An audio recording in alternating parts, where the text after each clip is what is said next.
किसान था। उसने अपनी जमीन पर महाजन से रुपये उधार लिए थे, पर फसल बर्बाद होने के कारण वो रुपये वापस नहीं दे पा रहा था। कर्ज चुकाने के लिए उसने अपने बैल तक बेच दिए थे। भैया, मैंने अपने बैलों को बच्चों की तरह रखा है, इनका अच्छे से ध्यान रखना। भैया, अभी मैं इनकी आधी कीमत ही दे पाऊंगा, आधे रुपए अगले महीने ले लेना। भैया, मुझे अभी रुपयों की बहुत जरूरत है, इसीलिए तो बैल बेचे। अच्छा, तो ऐसा करो, तुम मेरी अंगूठी रख लो, ये मेरी माँ की आखिरी निशानी है, पर तुम इसे रख लो, जब मैं रुपए वापस करूँ तो दे देना। नहीं नहीं भैया, रहने दो, तुम्हारी हालत तो मुझसे भी खराब है। अगर मैंने मजबूरी में तुम्हारी ये अमानत बेच दी तो ऊपर वाले को क्या मुंह दिखाऊंगा। तुम मुझे रुपए अगले महीने दे देना। वैसे भी इन रुपयों से मैं महाजन के पूरे रुपए नहीं चुका पाऊंगा। ऐसे में दो आदमी का परेशान होना ठीक नहीं। तुम तो चैन की सांस लो। और ये बोलकर सोमू वहाँ से चला गया। महाजन ने बुलवाया है, उसके रुपयों का इंतजाम तो हो नहीं पाया। समझ नहीं आ रहा कि उसे क्या कहूँ। तुमने इस बुधवार तक रुपए सूद समेत वापस करने के लिए कहा था। चलो लाओ मेरे रुपए, आज बुधवार है। आप तो जानते हैं इस बार मेरी बेमौसम की बरसात के कारण फसल बर्बाद हो गई है, इसलिए मैं रुपयों का इंतजाम नहीं कर पाया। अभी बस इतने ही है मेरे पास। बस 2000? अभी तो पूरे 5000 बाकी है। मुझे मेरे रुपए हर हाल में चाहिए, समझे? मुझे थोड़ा समय और दे दो। आप तो जानते हो कि मेरे इतने बुरे दिन पहले कभी नहीं आए। ठीक है ठीक है, तुम आदमी अच्छे हो तो तुमको 1 सप्ताह और दे देता हूँ, पर अगर इस बार भी मेरे रुपए नहीं दिए तो ठीक नहीं होगा। सोमू हाँ में सिर हिलाकर वहाँ से चला गया और बिल्कुल उदास मन से अपने घर की तरफ चलता गया। 4 दिन बाद सोमू के घर पर उसकी पत्नी आंगन में लगे नल के नीचे बर्तन साफ करते हुए। तुम सुनो, क्या सोमू का घर यही है? बाहर बुलाओ उसे। जी हाँ, ये उन्हीं का घर है। क्या बात हो गई? आप लोग कौन हैं? हम महाजन के आदमी हैं, समझी? बोल देना अपने बिरजुआ को कि 3 दिन दिए हैं महाजन ने, पैसे लौटा दे या अपनी जमीन और घर, समझी ना? उसके बाद बेचारी उदास मन से सोमू का इंतजार करने लगी। कुछ देर में सोमू घर आया। सुनिए, महाजन का आदमी आया था, कहकर गया है कि अगर 3 दिन में रुपये वापस नहीं किए तो महाजन जमीन और घर पर कब्जा कर लेगा। 3 दिन में रुपए? यहाँ तो खाने के लाले पड़े हैं। सुनिए, आप उस आदमी से रुपये वापस मांग लो जिसे पिछले साल दिए थे। नहीं, शमशेर से किस मुंह से रुपए वापस मांगू? उस आदमी ने अनजान होकर भी मुझे बीमारी में अपने घर में रखा, मेरी सेवा की, ध्यान रखा। वो नहीं होता तो शायद आज मैं तुम्हारे सामने नहीं होता। तुम्हें पता भी नहीं चलता मेरे साथ क्या हुआ है। उसे रुपयों की जरूरत थी और मेरे पास थे तो दे दिए। पर उसने खुद ही कहा था ना कि 1 साल बाद वापस देगा। आप अभी ले आइए, फिर जब आपके पास हो तो देखिए, एक बार मांगने में क्या हर्ज है। ठीक है, मैं कोशिश करता हूँ, पर अगर नहीं देगा तो जबरदस्ती नहीं करूँगा। सोमू दूसरे गांव में शमशेर के घर के लिए निकल पड़ा और कुछ देर चलने के बाद वहां जा पहुंचा। सोमू ने शमशेर के घर पहुंचकर दरवाजा खटखटाया। हाँ भैया, बोलो क्या बात है? कुछ मांगने आए हो तो बाद में आना, अभी मेरे पास बहुत काम है। उसने जोर से दरवाजा बंद कर दिया। मैं इस औरत को भिखारी लग रहा हूँ। हे राम, मेरी हालत ऐसी हो गई है। फिर उसने खुद को देखा। हे राम, कुर्ता फट गया है। फिर उसने दोनों हाथों से कुर्ते को थोड़ा नीचे किया। दोबारा दरवाजा खटखटाता हूँ। अरे, तुम फिर आ गए? तुम लोग बिना बिल्कुल चैन नहीं लेने देते। पर वो क्या? अब रुको यहीं। औरत अंदर चली गई। अरे, ये तो कुछ सुन ही नहीं रही। औरत एक रोटी लेकर आई। ये लो, अभी सब्जी नहीं है तो प्याज के साथ खा लेना, और हाँ, अब पैसे मत मांगना, रोटी दे रही हूँ, चुपचाप ले लो। पर आप मेरी बात तो सुनो। अरे, अभी भी कुछ कहना है?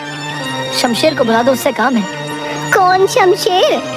इस घर का मालिक है ना शमशेर, मुझे उससे थोड़ा काम है। शमशेर? कौन शमशेर? इस घर के मालिक मेरे पति रमानाथ हैं, समझे? मैं पिछले साल शमशेर के साथ इस घर में पूरे 15 दिन रहा था।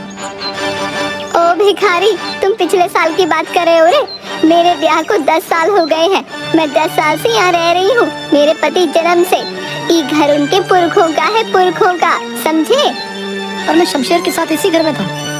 तुम भिखारी होकर मेरा घर हड़पना चाहते हो? देखो, सीधे सीधे यहाँ से निकल लो, वरना ठीक नहीं होगा। मेरी बात तो सुनो। चलो चलो, निकलो यहाँ से। अगली बार दरवाजा खटखटाया तो मार खाओगे। औरत ने उसके मुंह पर दरवाजा बंद कर दिया। सोमू थक हार कर एक पेड़ के नीचे बैठ गया। क्या हाल हो गया है मेरा, पहनने को ढंग का एक कपड़ा नहीं, खाने को दाना नहीं। तभी एक आदमी उसके सामने एक सिक्का फेंक कर चला गया।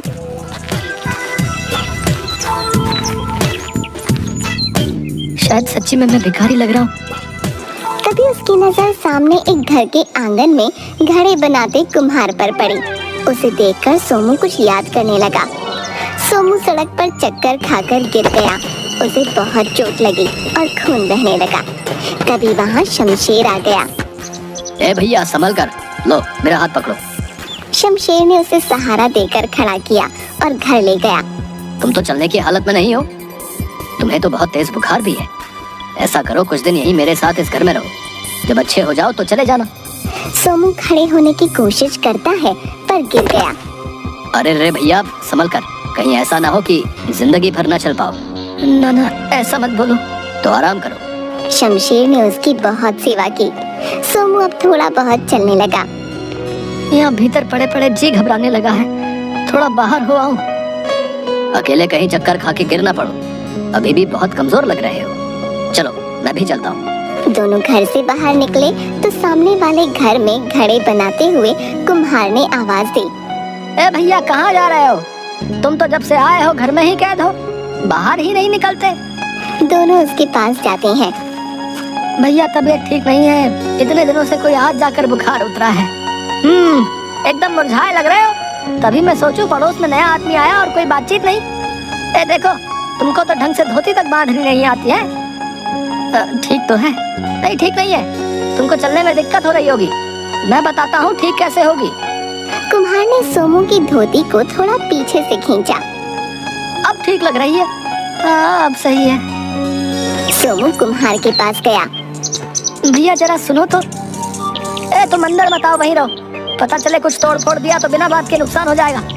वहीं से बोलो क्या चाहिए। तुमसे कुछ पूछना है। अच्छा मैं आता हूँ। बोलो क्या बात है। भैया मुझको पहचाना नहीं तो कौन हो तुम? मैं पिछले साल वो सामने वाले घर में तुमने मुझको धोती बांधनी सिखाई थी। सोमू तुम ये का हाल बना रखा भैया? फिर से कहीं चक्कर खा के गिर गए क्या? सोमू ने मुंह लटका लिया। शाम होने को आई है, चलो अंदर आओ, पहले नहा धोकर कुछ खा पी लो फिर बात करेंगे। रात को सोमू और कुम्हार खाना खाते हुए। भैया मैं सुबह से इस गांव में शमशेर को ढूंढ रहा हूँ, पर कोई आदमी सीधा जवाब नहीं दे रहा। कौन शमशेर? इस गांव में कोई शमशेर नाम का आदमी मैं भी नहीं जानता। क्या गजब करते हो भैया। उस दिन जब तुमने मुझको धोती बांधनी सिखाई वो मेरे साथ खड़ा था। अरे नहीं, ऐसा कैसे हो सकता है? मुझे अच्छे से याद है तुम अकेले थे, तभी मैं सोच रहा था कि अकेला आदमी घर के बाहर ही नहीं निकलता। भैया याद करो ना, शमशेर तुम्हारा पड़ोसी सामने वाले घर में रहता था। उसने मेरी बहुत सेवा की थी। जाते समय मुझसे पूरे 5,000 रुपए उधार भी लिए थे। कहा था 1 साल बाद वापस करूंगा। अरे तुमको कोई भ्रम हुआ भैया? सामने वाले घर में तो रमानाथ रहता है। रमानाथ और उसका परिवार पिछले साल गंगा जी गए थे, तो मुझे लगा तुमको घर की रखवाली के लिए बुलाया है। मैंने जब भी तुम्हें देखा अकेले देखा था।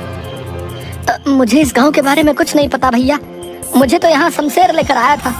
25-26 साल का लंबा चौड़ा लड़का, काला, लंबी लंबी मूछें, आगे एक दांत टूटा हुआ। आगे का दांत टूटा हुआ, ऐसा हुलिया और शमशेर। देखो भैया, ऐसा एक आदमी था तो था, मतलब इस हुलिये का एक शमशेर था, पर वो 3 साल पहले अचानक गायब हो गया था। धरती निकल गई या आसमान किसी को नहीं पता। 3 साल पहले गायब हो गया? अरे नहीं भैया, मैं तो पिछले साल ही मिला हूँ। भैया लगता है शमशेर के नाम से किसी ने ठगी की है। मैंने तो यहाँ तक सुना है कि वो गलत काम करता था, 2 नंबर का धंधा, और उसी के किसी दुश्मन ने, समझ रहे ना? मैं कहता हूँ तुम उसके चक्कर में मत पड़ो, सुबह को अपने गांव निकल जाओ। सोमू ने हाँ में गर्दन हिलाई। भैया तुम्हारा बहुत एहसान, मेरे तो कपड़े भी फट गए थे। कोई बात नहीं भैया, बस अपना ध्यान रखना है। सोमू वहाँ से चला गया। चलते चलते दोपहर हो गई तो वह एक पेड़ के नीचे बैठकर रोटी खाने लगा। खाते खाते अचानक हिचकी आने लगी। उसने सामने की तरफ देखा। सामने पेड़ के पीछे से कोई झांक रहा था। ये कौन है? अरे ये तो शमशेर है। सोमू सब कुछ छोड़कर उसी ओर भागने लगा। दोनों भागने लगे, आगे आगे शमशेर और पीछे बिरजू। सोमू उसके पीछे भागते हुए जंगल में पहुंच गया कि अचानक वो पत्थर से टकरा गया। ए रुक बहरूपिये, मेरे रुपए वापस कर। शमशेर भाग गया। एक बार हाथ तो लग, छोड़ूंगा नहीं। सोमू आगे की ओर बढ़ गया, तभी उसे झील के पास शमशेर दिख गया। शमशेर उसे देखकर भागने लगा। सोमू उसके पीछे भागने लगा। आगे केवल एक दरवाजा लगा हुआ था। शमशेर उसके गोल गोल भागने लगा और सोमू भी। का फालतू दरवाजा खड़ा कर दिया यहाँ। शमशेर दिखते ही उसने उसके पैरों की ओर डंडी फेंकी। वो शमशेर की धोती में फंस गई और शमशेर दरवाजे से टकरा गया। अब आया ऊँट हाथ में। बहरूपिये सबको पागल बनाता है। उसने इधर उधर देखा, शमशेर कहीं नहीं दिखा। कहाँ गायब हो गया? अरे अभी तो दरवाजे से टकराया। अरे मेरे रुपए तो दे देता, मैं बेघर हो जाऊंगा। हाय, ये क्या हो रहा है मेरे साथ? तभी दरवाजा जोर से हिलने लगा और उसमें चिपका हुआ शमशेर दिखा और गायब हो गया। सोनू घबरा गया। ए भैया, मैंने तुम्हारी जान बचाई थी, आज तुम्हारी बारी है। इस दरवाजे को उठाकर नदी में बहा दो। क्यों? मैं सब बताऊंगा। पहले ये दरवाजे को पानी में बहाओ, वरना मैं मर जाऊंगा। कहीं मुझे कुछ, अगर शमशेर उस समय मेरा ध्यान नहीं रखता तो मैं पिछले साल ही मर गया होता। मेरे रुपयों से बड़ा इसका एहसान है। सोमू ने दरवाजे को हाथ लगाया और हटा लिया। ये दरवाजे में से कुछ चुभ रहा है। उसने फिर हिम्मत करके दरवाजे को उठाया और नदी में बहा दिया। जैसे ही दरवाजा नदी में डूबा, शमशेर सोमू के सामने प्रकट हो गया। ये क्या माजरा है? भैया मैं तुमको सब बताता हूँ। पहले मैं बहुत लालची था। हमारे यहाँ एक बाबा जी आए थे। वो दरवाजे वाली जगह पर ध्यान लगा कर बैठे थे। ओ बाबा जी, मेरा एक काम कर दो। बोलो बेटा। वो रमानाथ आपको बहुत मानता है, उसे समझाओ कि अपना पुश्तैनी मकान मुझे बेच दे। बेटा, मैं सन्यासी हूँ, इन सांसारिक कामों में नहीं पड़ता। देखो बाबा, मुझे वो घर हर कीमत पर चाहिए। मैं उसके साथ जोर जबरदस्ती नहीं कर सकता, क्योंकि पूरा गांव उसके साथ है। वो आपका कहा नहीं टालता, तो ये काम आपको करना पड़ेगा। वरना क्या? जहाँ बैठे हो वहाँ से कभी उठ नहीं पाओगे। आप मुझे जानते नहीं हो। बेटा, तुम स्वार्थ में अंधे हो गए हो, सुधर जाओ। अरे मुझे सुधरने को कहता है? कहकर उसने बाबा को पकड़ना चाहा, परंतु बाबा ने एक फूंक मारी और शमशेर दरवाजे में परिवर्तित हो गया। अरे ये क्या हो गया? मेरा दम घुट रहा है। बाबा, बाबा, बाबा माफी, बाबा, बाबा माफी। तुम्हारे पाप का घड़ा भर गया है। माफी इतनी आसानी से नहीं मिलती। माफ कर दो बाबा, माफ कर दो। ठीक है, आ जाओ बाहर। शमशेर दरवाजे से प्रकट हो गया। तुम श्रापित हो, अब से तुम अदृश्य हो, कोई तुम्हें देख नहीं पाएगा। बाबा कृपा करो, मुझे वापस पहले जैसा कर दो। मैं कभी कोई गलत काम नहीं करूंगा। तुम्हारी माफी का एक ही उपाय है। एक ऐसा आदमी जो इस गांव का ना हो, निर्बल हो, लेकिन दिल का सच्चा हो। यदि उसे तुम्हारी जरूरत होगी तो तुम केवल उसे दिखने लगोगे। तुम्हारे सच्चे मन से की गई सेवा से यदि वो स्वस्थ हो जाए और 1 साल बाद वो इस दरवाजे को उठाकर नदी में बहाए, तो तुम फिर से पहले जैसे हो जाओगे। ऐसा तो पहले कभी सुना नहीं। जब मैं तुम्हें दिखने लगा तो मैं समझ गया कि तुम ही वो आदमी हो, पर मैं तब तुम्हें ये सब नहीं बता सकता था। इसलिए तुमसे रुपए उधार लिए कि तुम 1 साल बाद इसी बहाने वापस आ जाओ। तुम बहुत होशियार आदमी हो, गायब होकर वापस इस दुनिया में आ गए।